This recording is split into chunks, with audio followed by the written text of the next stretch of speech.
Ali Idelwali, bonjour. Vous êtes candidat investi par Europe Écologie Les Verts pour les élections municipales à Choisy-le-Roi. Pour celles et ceux qui ne vous connaissent pas ou peu, pouvez-vous vous présenter?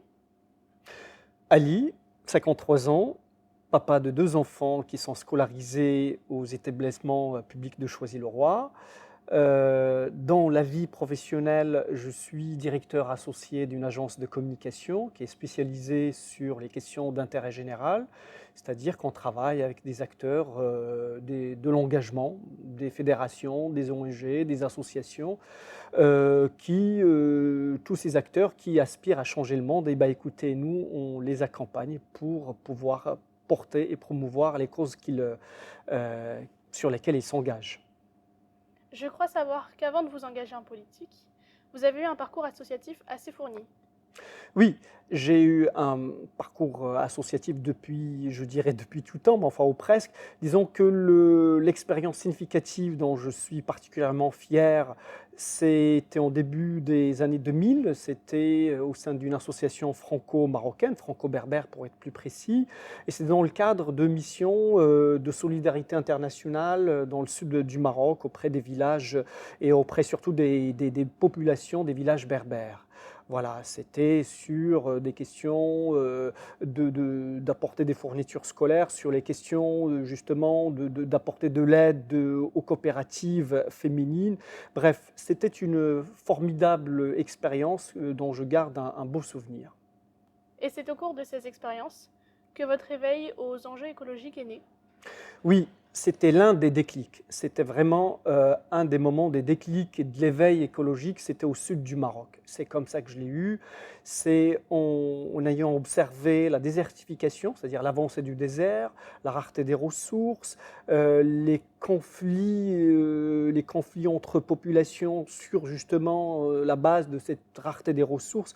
Bref, tout ce qu'a subi la faune et la flore locale. C'était des moments très très forts pour moi qui m'ont fait comprendre qu'il se passe quelque chose de climatique et qui change en profondeur ces sociétés-là. C'était aussi quelque chose de très important pour moi parce que c'est des villages, je dirais, que je connaissais tout petit, hein, en passant mes vacances là-bas. Et c'était très douloureux pour moi de voir comment ces populations souffraient. Des enfants, par exemple, en malnutrition, enfin bref, des populations souffraient des effets des changements climatiques. Et vous avez ainsi décidé de vous engager politiquement au sein d'Europe Écologie Les Verts.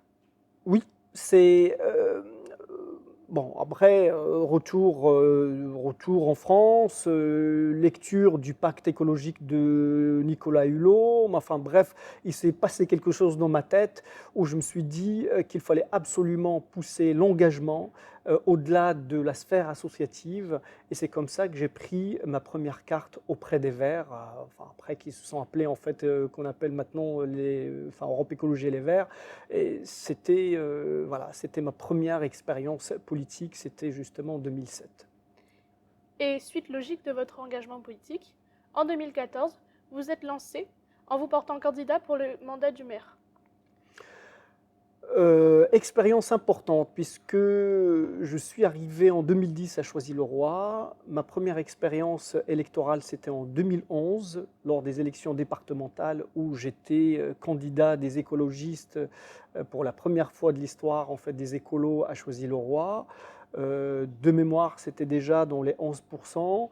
Et en 2014, j'ai pris la décision avec d'autres habitants de la ville de porter un premier projet écolo pour la ville qui s'appelait Vivre mieux à Choisy-le-Roi. Et pour le second tour de ces municipales en 2014, vous avez choisi, avec vos colistiers de l'époque, de rejoindre la liste d'Union de gauche, menée par Didier Guillaume, actuel maire de Choisy-le-Roi. Un choix qui a beaucoup fait parler à l'époque, et même encore aujourd'hui. Quelles étaient les raisons de ce choix?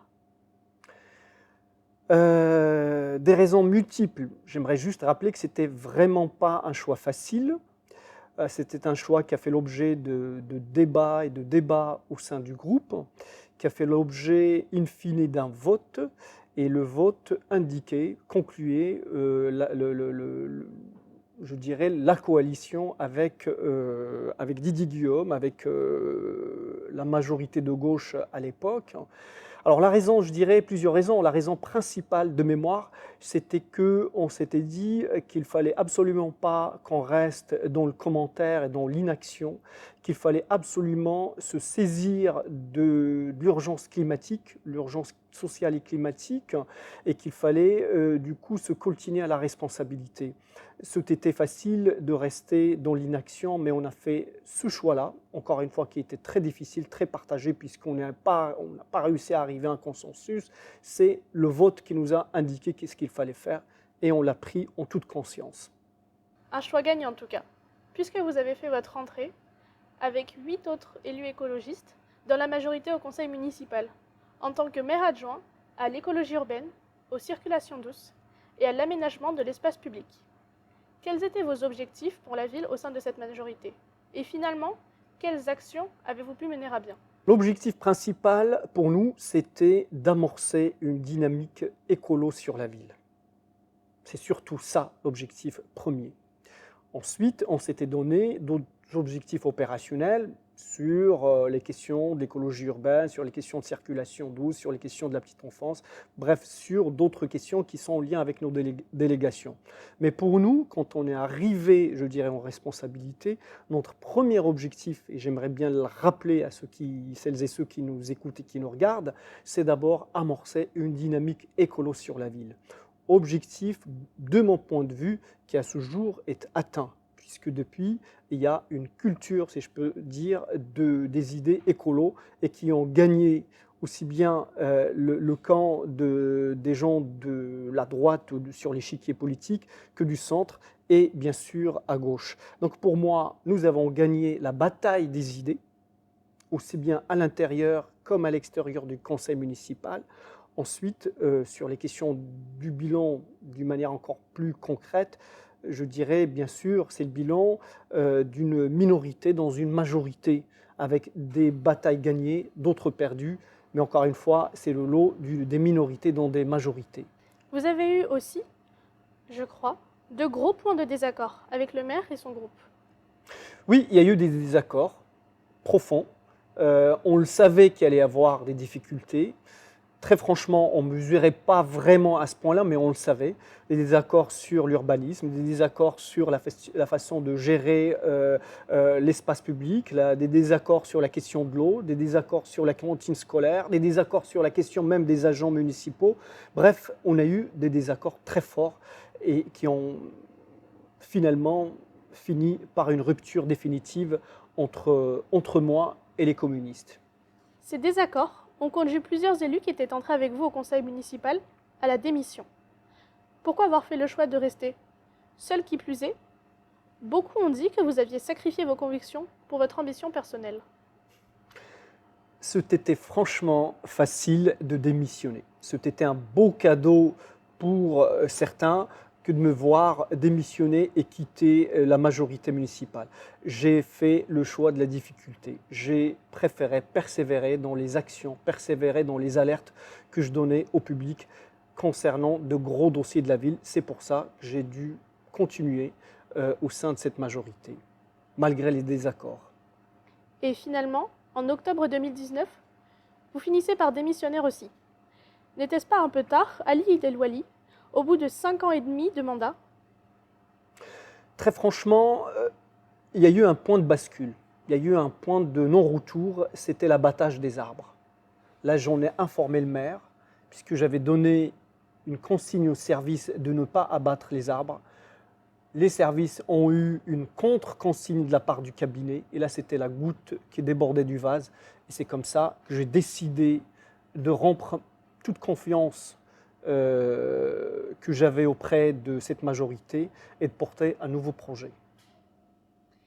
Et finalement, quels enseignements retirez-vous de votre mandat d'adjoint au maire?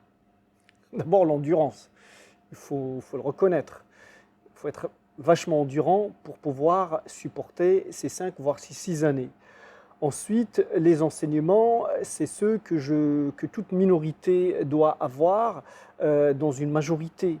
Des enseignements qu'il faudrait absolument qu'on soit beaucoup plus nombreux. Et c'est d'ailleurs je dirais, une consigne de vote là que je donne. Si vous voulez plus de verre, moins de béton dans la ville, la prochaine fois, c'est qu'il faudrait faire élire beaucoup plus d'élus écologistes. Et quel bilan tirez-vous des 6 ans de mandat de Didier Guillaume en tant que maire de la ville? Ah, un bilan sur le mandat de Didier Guillaume. Pour ma part, c'est au mieux, c'est un bilan de gestion de la ville, alors que pour moi aujourd'hui, compte tenu des différentes urgences, compte tenu des enjeux, il faudrait de la vision, il faudrait de la transformation.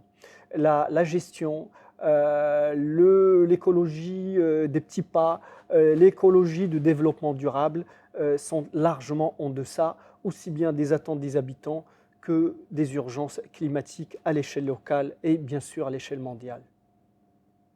C'est ce bilan qui vous a conduit à vous porter à nouveau candidat pour le poste de maire? C'est un bilan, bien sûr, que j'en prends ma part, hein, ce n'est pas la question, mais c'est comme encore une fois pour moi, l'objectif premier du mandat passé, c'était amorcer une dynamique. Pour ma part, le mandat à venir, c'est celui de la consolider et amplifier cette dynamique. Et c'est pour ça que je porte un nouveau projet qui s'appelle Choisis demain, qui est quand même dans la continuité du premier, mais pour autant qui a beaucoup plus d'ambition, puisque les urgences se sont amplifiées, ce qui nécessite une majorité d'élus écolos en 2020 pour la ville de Choisy-le-Roi. Et vous avez choisi de vous présenter sans faire d'alliance au premier tour. Pourquoi? Parce que je pense sincèrement que les gens sont prêts. Aujourd'hui, je pense sincèrement que les gens sont prêts pour faire confiance aux écologistes, pour mener un projet au sein de la ville et au sein du conseil municipal de la ville. C'est pour ça que je voudrais être très clair là-dessus. On part sur un projet écolo au premier tour et au second tour, ça sera aussi dans le cadre d'un projet écolo. Vous êtes donc le candidat investi par Europe Écologie Les Verts, mais votre liste n'est pas que celle d'un parti. Pouvez-vous nous la présenter? Notre liste, elle est à l'image de la ville. On voudrait qu'elle soit vraiment à l'image des différentes sensibilités de la ville. On voudrait qu'elle soit à l'image de la diversité sociale, culturelle de la ville. On a des gens qui sont encartés chez les Verts, on a des gens qui sont ce que j'appelle les écolos compatibles, on a des citoyens qui ont déjà fait de la politique, des citoyens qui n'en ont jamais fait, des gens de gauche, des gens de droite, des gens de centre. L'idée, c'est que tout simplement l'écologie soit un projet rassembleur, fédérateur, et qu'il puisse apporter, et que l'écologie puisse être une opportunité pour transformer notre ville parce qu'elle en a grandement besoin. Parlez-nous alors de votre projet pour la ville. C'est un beau projet. Alors, le projet pour la ville, comme on l'a plus ou moins présenté dans le premier dépliant qu'on a fait, il est d'abord ancré dans le quotidien des gens. On voudrait faire de l'écologie du quotidien et de la proximité. Il est fondé sur 7 grands axes. Le premier, c'est la lutte contre le bétonnage. Le deuxième, c'est la question économique avec un intérêt, une attention toute particulière pour les commerces de proximité, qui est le troisième axe, c'est concernant les écoles et l'éducation, puisqu'on pense que c'est la base de la base. Le troisième, c'est la sécurité, la tranquillité publique, sans quoi on ne peut rien construire de bon, ni d'écologique, ni de social. Et puis le cinquième, c'est la question de la santé, parce qu'on en a marre quand même que notre ville puisse souffrir du désert médical. Mais le projet ne se résume pas à ces axes-là, il est beaucoup plus ambitieux, disons que ce sont des priorités qu'on met dans notre projet et sur lesquelles on s'engage. Et si maintenant, en une seule phrase, vous deviez convaincre de voter pour vous, que diriez-vous? Faites-le pour vous, faites-le pour vos enfants, faites-le pour votre famille, faites-le pour votre ville, faites-le pour notre planète, parce que notre planète commence en bas de chez nous. Et ce sera le mot de la fin. Merci, Alid El Ouali, pour ce moment passé ensemble, qui aura permis, je l'espère, aux Choisyennes et aux Choisyens de faire un peu plus ample connaissance avec vous. Et merci à vous d'avoir regardé cette vidéo. et rendez-vous les 15 et 22 mars prochains pour les élections municipales de Choisy-le-Roi.